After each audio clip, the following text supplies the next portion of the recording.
This glorious saint, St. Catherine of Siena, has such a full life filled with incredible miracles and visions that it's impossible for me to condense it all into one video without leaving out amazing stories of her life. Therefore, part 1 covers Catherine's childhood and teenage years until the age of 21. Catherine was born in Siena on March 25, 1347. Her parents Giacomo and Lapa had 25 children in total, and Catherine was the second to the youngest. Catherine had a twin sister named Giovanna. Because Lapa could not nurse the two daughters at the same time, she sent Giovanna to a wet nurse and nursed Catherine herself. Sadly, Giovanna died as an infant, and Catherine never got to know her twin sister. Later, Lapa gave birth to another baby girl whom she named Giovanna in honor of the daughter that died. Giacomo is said to have never lost his temper or to use harsh words. Whenever he confronted someone, he would start with saying, "God bless you." For example, Lapa said that once when correcting one of his children for using a cuss word, he said, "Now then, God bless you, don't get excited and don't start using words that are unfitting for human lips." He said this as well to his wife, who did not have his patience in regard to financial trouble due to a man who had ruined their reputation by spreading lies. "God bless you, dearest. Let it be. God will show him the error of his ways and be our defender," which ended up being true in due time. Catherine and her mother did not always see eye to eye, and she ended up causing Catherine a lot of suffering. Lapa had a strong personality. However, she had her virtues as well. It's said that she never told a lie all the way up to her 80 years of life. It's thanks to her that we have so much information about Catherine today. As a baby and a toddler, it's said that Catherine was the favorite, as she was very intelligent and cheerful. All of her family members and relatives loved her so much that Lapa complained that she hardly ever got to see Catherine because relatives of the family would always take Catherine home with them. As Catherine grew older, she showed a very wise spirit, and even little children were drawn to her as she gave wise advice and counsel, although she was barely 5 years old. When she learned to say the Hail Mary prayer, she felt inspired to say it over and over and acquired the habit of saying it as she went up and down the stairs, praying one Hail Mary at a time. After a time, she would levitate off the ground as she prayed, going so quickly up and down the stairs that her mother said it seemed she was flying. One day, when Catherine was 6 years old, she was coming home with her brother Stephen from a visit with her older married sister Bonaventura. Upon looking at the sky, she suddenly saw Jesus as Christ the King with the holy apostles, Saints Peter and Paul and John the Evangelist. Jesus blessed her, making a large sign of the cross over her. Overcome with awe, she stood in place with her face upturned toward the sky. Stephen, who had kept walking, turned around to see his little sister standing there, looking at the sky. Calling her name over and over, she didn't respond, so he marched back to her and yanked on her arm impatiently, asking her what she was staring at. Finally, Catherine looked at him and said, "If you could see what I could see, you would not disturb me." She looked back at the sky again, but saw that the vision had disappeared. She burst immediately into tears. St. Catherine had told her confessor, Blessed Raymond, the following story. When she was 7 years old, Catherine had the strong desire to become a hermit. Unable to restrain herself any longer, she left one day with a loaf of bread under her arm and walked out of the city gates, something she had never done before. She walked until she found a small cave and decided that this would be her dwelling. She immediately began to pray, and in prayer she began to levitate as far as the cave allowed. However, after a few hours of praying, she felt that God was telling her that he did not want her to be a hermit, and so she decided to go home. Leaving the cave, she found that it was dark out and she wouldn't be able to get home without getting lost. She commended herself to God to get her home safely, and he lifted her up and carried her all the way back to the city gates. She was home in time for dinner, and her parents never knew of her adventure, only assuming that she had gone to visit her sister, Bonaventura. Still pondering how to satisfy her craving to live a holy life belonging to God, after much prayer and pondering, she made the vow of virginity at the age of 7. She never said anything about her vow to her parents or anyone, and so at 12 years old, Lapa began to prepare Catherine for suitors by pestering her to dress nicely, brush her hair, and learn how to sit properly. However, Catherine had no desire to be courted, quite the opposite. It was said that any time a man visited the house, she would run to her room as though a serpent were chasing her. Out of ideas and desperate to motivate her daughter, Lapa then had her oldest daughter, Bonaventura, whom Catherine looked up to talk to Catherine and convince her to take better care of herself. So Bonaventura agreed and talked to Catherine into wearing nice things and doing her hair in nice ways. Even though there was no sin on Catherine's part, she brought this regret up to her confessor many times throughout her life, crying as though she had committed murder. What bothered Catherine more than anything about giving in to Bonaventura's pleadings was that Catherine realized that she loved her sister more than God himself and had wanted to please her. For this, she punished herself for the rest of her life. As for Bonaventura, she died in childbirth, and many say that it was in punishment for trying to lure Catherine into the world, and had succeeded, as for a while Catherine no longer prayed as fervently as she used to. But after Bonaventura's death, Catherine immediately stopped her primping and became as prayerful as before, and when Bonaventura appeared to Catherine from purgatory, telling her why she was there and that she was in need of prayer, Catherine made atonement for Bonaventura's sins, and soon she was delivered into heaven. From here on out, Catherine stubbornly refused any pleadings, promptings, or naggings from her family, especially her mother, to dress herself up for suitors.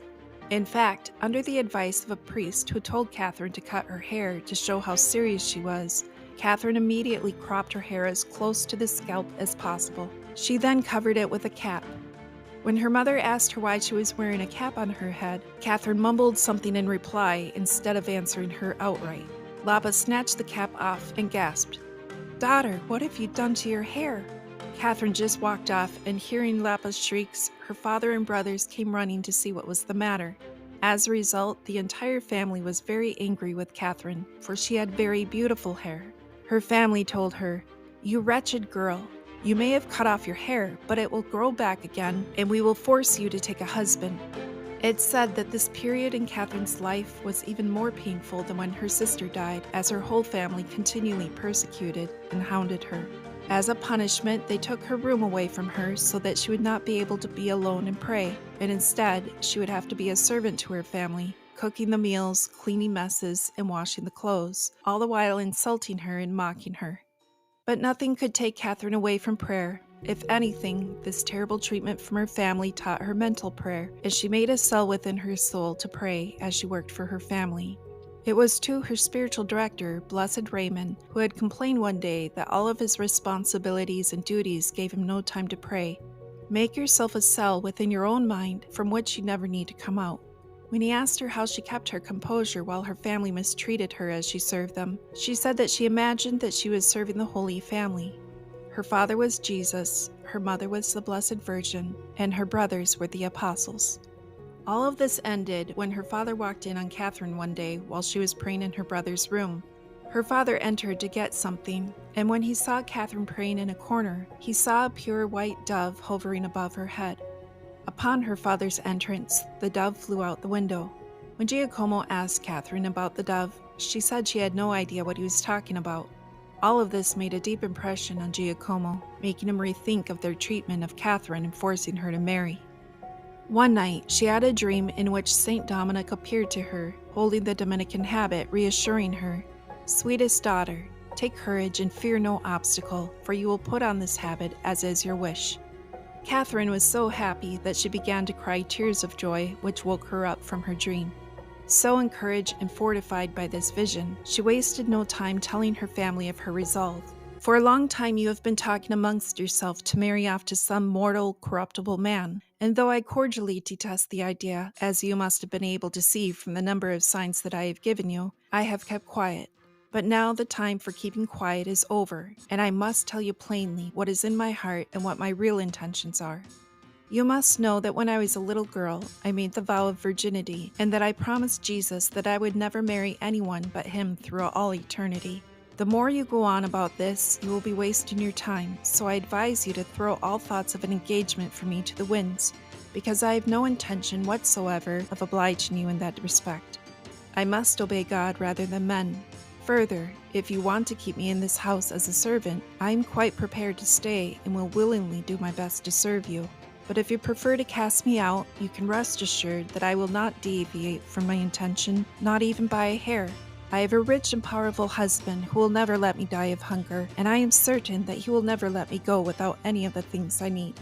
To this long speech, her family could only gape at her, and then the tears came.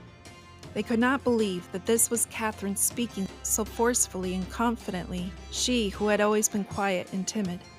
Her father remembered the dove over Catherine's head and spoke for the family. "God forbid, darling daughter, that we should oppose the divine will from which it is clear your holy intentions proceed." Turning to Lapa, he told her, "From now on, let no one upset or interfere with this dear daughter of mine. Let her serve her husband freely and pray to him unceasingly."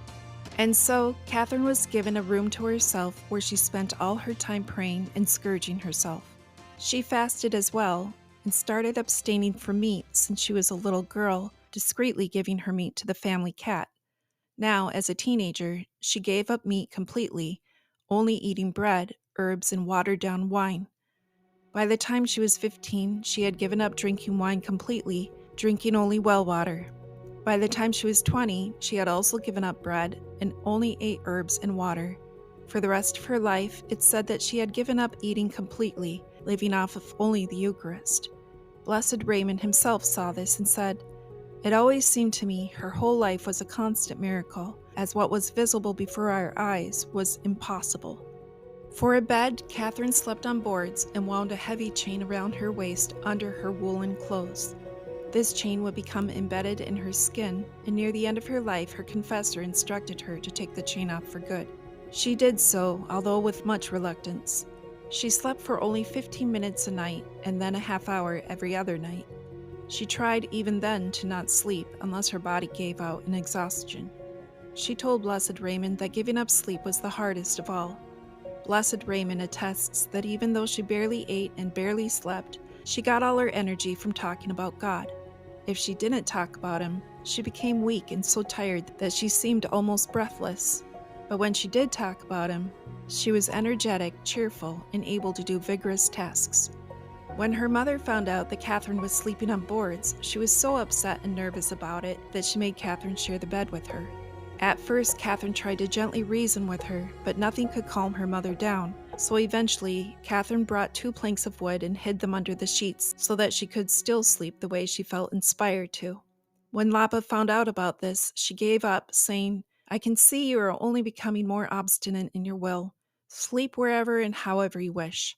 Lapa did not totally give up, however. Because of her anxieties over Catherine's austere life, she wanted Catherine to experience some comfort, so she brought Catherine to the hot baths to soak her tired body. Catherine went along, however, unknown to Lapa. She went to the hottest part of the baths where she scorched her body. She offered this up to God for her sins that she would need to atone in purgatory. Of course, when Lapa found out what Catherine had done, she screamed at Catherine to get out, expecting her to be full of burns. However, Catherine never experienced any burns whatsoever. It was a lesson for Lapa that she couldn't change her daughter, that her daughter was meant for great things, and that she should let her live her life the way God was asking of her. Catherine was soon able to fulfill her dream of wearing the Dominican habit and join the mantelet of the Third Order. Her days were spent in long hours of prayer and penance. She received heavenly visits from Jesus, Mary, and the saints nearly every day, where they would have deep conversations about God. When Catherine was 21 years old, she became mystically married to Jesus. He appeared to her during Mardi Gras, saying to her, "Since for love of me you have forsaken vanities and despised the pleasures of the flesh, and fastened all the delights of the flesh on me, now, when the household are feasting and enjoying themselves, I have determined to celebrate the wedding feast of your soul, and to espouse you to me in faith, as I have promised." With that, his blessed mother appeared, along with St. John the Evangelist, the Apostle St. Paul, St. Dominic, and the prophet David, who played wedding music on his harp. The Blessed Mother took Catherine by the hand and presented her to her son, asking him to marry Catherine to himself in faith. He graciously agreed and slipped a gold ring with 4 pearls and a single diamond in the middle on her finger, saying, "There, I marry you to me in faith, to me, your Creator and Savior. Keep this faith unspotted until you come to me in heaven and celebrate the marriage that has no end. From this time forward, daughter, act firmly and decisively in everything that in my providence I shall ask you to do. Armed as you are with the strength of faith, you will overcome all your enemies and be happy." No one else was able to see the ring, but Catherine told her confessor that she was always able to see it, just like a regular ring. And here we must end part 1, so stay tuned for part 2, which will be coming shortly.